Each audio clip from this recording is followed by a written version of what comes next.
Well, as you see here, Kim's very generous with her rum.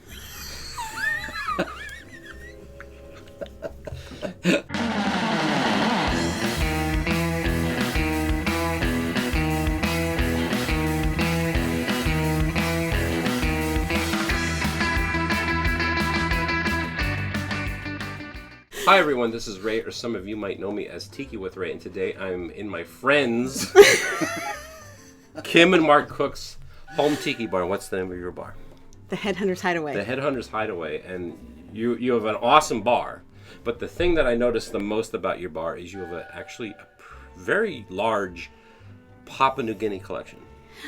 Maybe large to you, but not large enough to me. Really? Is there someone that has more Papua New Guinea? There's a lot of people that have more Papua New Guinea, but I want to have more Papua New Guinea. Who are they? Because I don't know. I should go interview them instead. No, don't. Just concentrate on me, and then Right, I'll continue to find more Papua New Guinea, and then we'll have more and more and more. Well, what is Papua New Guinea art, or how would you describe it? How would you describe it? Well, to me, what I like about it is it kind of exemplifies some of what Disney has put into some of the things that they have around Disneyland. And so, really, it is. So a lot of what Papua New Guinea is exaggeration of the eyes. You'll see a lot of googly eyes. You'll see a lot of shells. You'll see an exaggerated tongue or nose that comes down into the art. It's an exaggeration of the features, and I really like that. It's really about the googly eyes. So actually, like when Disney was, they combined elements from Papua New Guinea, the Polynesian, like Hawaii. Mm-hmm. Okay, so when you walk across the bridge as you're going into Adventureland, and you look up, and there are all these masks going across the bridge. A lot of them are kind of take pieces and parts of things that are Papua New Guinea into their mask. So that's because Disney, it always goes back to Disney to me. My first foray into tiki as a child always happened through Disney. So to me, it always comes back around to Disney. And you went to Disney like in the 60s. Yes. Like back in the old days. Yeah, back in the old days, because I'm old. Yeah. Back when they had tickets. Back when they had the ticket stubs, yes. I like the expressiveness of it. I like the faces. I like what it kind of exudes to people as you look at it. Yeah. So. So where did you find the pieces? I will find them wherever I can. So we have bought them from vendors, antique dealers. I've bought off of eBay, wherever I can kind of find them. And are they hard to find? Because I'll be honest with you, they're not really hard to find if you want to spend the money. Okay. Yeah, if you want to spend the money. So the thing about Papua New Guinea was when airplane travel made it easy for people to go to far off exotic places. So back in the early 60s, people would go to Papua New Guinea, and they as a vacation. As a vacation. Oh, is okay, all right. Or maybe just being explorers, if you will, back then. Okay. Right. You go to Papua New Guinea, and especially of the Sepik region there along the river, people would have pieces that they would post on the outside of their homes. They would be like family deities, that sort of thing, and they were old, some of them. And so the tourists that would come in would want to purchase these.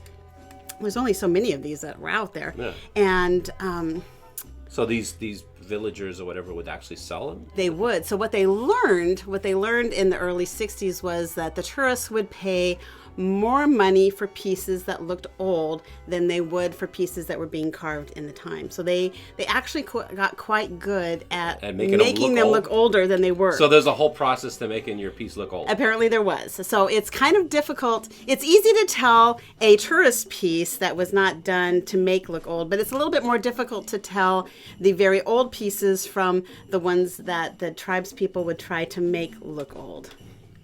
So, but that still being said, and the tourists would buy it. They would buy it, and they would bring it home as kind of a trophy or a touristy piece to just say that they'd been to these far off exotic lands. And you're right, though. I mean, from what I understand, like before tiki bars and all that other stuff, like before all that, there was that world traveler kind of thing where these were souvenirs. They were souvenirs. And it was kind of like a bragging right. It was, yeah. Because, like, say if you had someone came to your house and you had this Papua New Guinea mask, and you'd be like, yeah, I went there. Exactly. So, like, you might find a really great mask at an estate sale, and maybe they only had one or two pieces, but this was from a trip that they took in their life in the early 60s where they brought this piece home, and it was something that got hung up on the wall, and it was bragging rights that I had been like a world traveler. Yeah, and I had been to these far off exotic lands. But those like far off exotic lands were actually like antique stores in Tacoma, is that what you're saying? Well, that's where I go, but yeah. Let's do a little tour of your home tiki bar, and let's talk about some of the pieces that you have. But before we do that, is there anything to be said about this little guy right here? To me, this little guy is a fairly easy tourist piece. Okay. What kind of makes it Papua New Guinea, of course, is the installation of the shells. That's a big part, and the eyes. They're a little bit googly. So look for the big eyes, exaggerated features. Exaggerated features, yeah. You know, I have, just like with anything else that I collect, there's something that I particularly like about them. To me, the eyes speak a lot to the piece. Some of the pieces are even kind of anatomically correct. There are fertility gods pieces, that sort of way. But I really kind of look for the eyes, and I look for shells. And penis size. Sometimes. Hey gang, we'll get back to the tiki conversation here in just a second, but I want to let y'all know they have t-shirts for sale. They are screen printed in America. The artist is Tony Canepa, and they're going for $20 a piece, $25 including shipping. If you're interested in buying one, go to my website, tikiwithray.com, and then there's a tab that says buy a t-shirt. Click on there and just follow the prompts. So thank you very much. Well, this is a piece that we picked up at Oceanic Arts, and it's a piece that you might see in any number of tiki bars that are ongoing right now. It's kind of fun because it is kind of got that iconic Papua New Guinea look in that it does have googly eyes. It's got the exaggerated tongue figure coming out here. It's something that I've seen at Disney a number of times too. So it just sort of gets me because the eyes, because they're googly. Well, this was one of our first pieces and is actually probably one of our better pieces that we have. Bought this at TikiCon a few years ago, and I absolutely fell in love with it when I saw it because, of course, the googly eyes, the exaggerated tongue. I walked around carrying that thing for hours, not even recognizing that he was anatomically correct. Somebody came up and mentioned that to me. I had absolutely no idea. But anyway, he is one of the pieces. So probably in the day, this is one of the ones that the tribes people tried to make look a little older because that was worth more money to them because tourists would pay more money if it was looking older.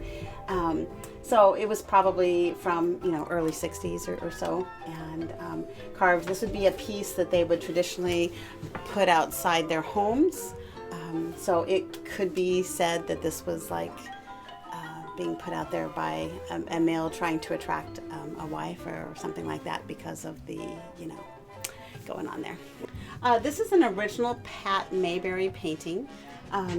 He is a vendor at several different tiki events that we have gone to. I've bought several pieces from him, and I don't know that he does a lot of painting. I really don't know what his painting experience is, but it's very stylized on the Papua New Guinea, again with the eyes. I've seen a piece out there that looks very much like this as a sculpture, but I just really liked it as well. Again, the googly eyes. This is a piece that I honestly can't remember where we got. It's, I guess, really from a different region of Papua New Guinea. So this one here has a lot of the bird features, but it still has that extended, exaggerated nose kind of thing here. What you'll notice with this one is it's got a little bit more of that red paint that's on this because this comes from a different region. So a lot of the pieces that come from Papua New Guinea come from the Sepik River region. And there was various tribes that lived along this river, and they all had sort of different things that they used in their carvings, their masks, their sculptures. And so this one just has a little bit different look, but it's probably one of those pieces that came, from the early 60s that were made to look a little bit older. Actually, now that I'm thinking about it, I think we got this at a antique mall up out of Seattle. I think this was one of the ones that we got up out of Seattle. But you got this at an antique mall in Papua New Guinea? No, in Papua New Guinea. At the big mall there. Yeah, there's a big mall on the river there. Well, this one here is actually one of my absolute favorites, but it's not very old. It's very much a tourist piece. It really doesn't have a lot to speak about it, but I just love the looks of it. We found this in an antique store, and brought it home. I just love it. Again, the expressive eyes, the expressive nose. A lot of times you'll see these piercings of either the nose or the forehead area. And I just really liked the way that it looked. What was kind of fun about this is when we were doing our logo, Tiki Tony saw this and kind of incorporated this one as well as another one that we'll talk about later into our logo for the bar. And it's just one of my favorites. So in this part of the bar, we actually have several pieces kind of in this area. This mask here, probably nothing really specific or great about it, but what you will notice that kind of makes it Papua New Guinea is the piercing and the shells that are included here. That's kind of signifies a Papua New Guinea.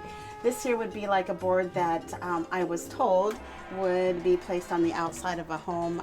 A male might place it there looking for a wife because he's kind of indicating what he's got. This here is a fertility god. It's actually one of my favorite pieces.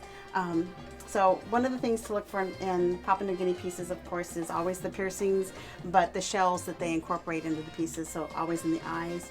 And this is a female fertility god. I kind of like to rub her for good luck for future grandchildren, so hopefully that will happen. This is a piece, not really a great piece, but kind of fun for us with what we had to deal with. Fun about it is what you want to look for is the boar's tusk, because that always signifies having better wealth in Papua New Guinea. But we had found it at a little antique mall, appliance store. It had been sitting in the back, it was marked down, so we decided to get it. But since we'd flown, as typical, we thought, well, we'll just take the UPS store, and they said, oh, what they charge. And it's like, oh, that's more than we paid for. We don't want that. We'll just take it on the plane with us. Well, we had a rental car. This, even though it doesn't look very big, it barely fit in the back seat of the car. By the time we got it into a package, it was like way too big, so we ended up shipping it anyway. Yeah. So it's like, why bother? So anyway, it's just kind of a fun little totem that you might typically signify for Papua New Guinea. You notice that the hair is at the top. That's something that they will a lot of times put on there. Sometimes it's real hair. Okay, so what we have here is actually called a hook. So you notice the little points on each side. So they would take these pieces in their homes and they would either do a couple different things with them. You could take a bag full of food that you would hang here. You keep it up off the floor, away from varmints, that sort of thing. But they would also hold hunting trophies from here as well. So you could sometimes have, a skull or whatever hooked onto one of these if you've been out headhunting with your neighbors. Yeah. And then this piece here is, I really liked it. It showed a lot of shells. A lot of shells. So they would embed the shells in kind of a mud stuff. So this one here has got shells all up and down around the whole thing. Even here has got a shell. You've got the eyes, of course. You've got the bird here, figure from the end with the wings. And it's got inside here, you can't see it very well, but there is an exaggerated tongue. And then right here, you've got the boar's tusks. So those were all really good features. The eyes. And the eyes. Yeah, and the eyes again.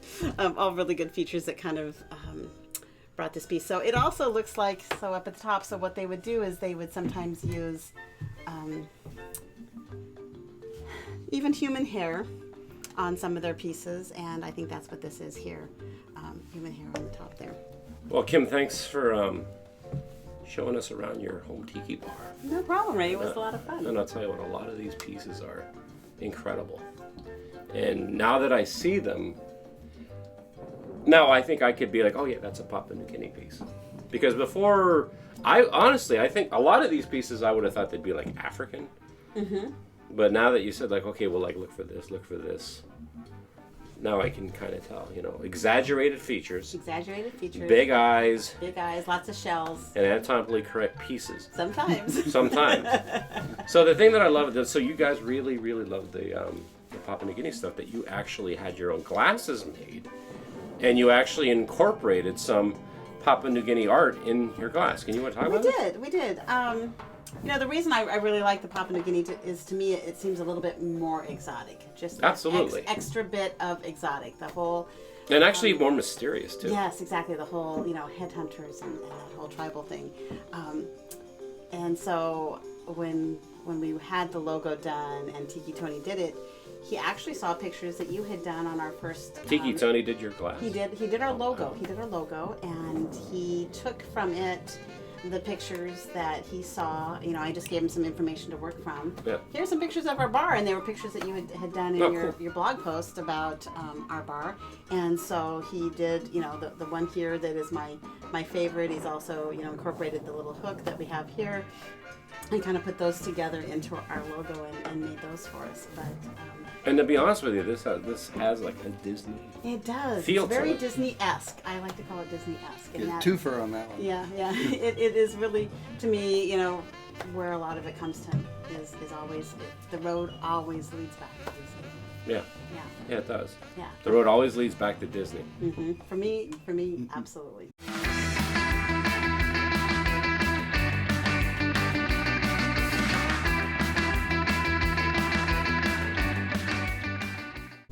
Check, check, check, check, check. Is that what you say when you're ready for your bill letter? Isn't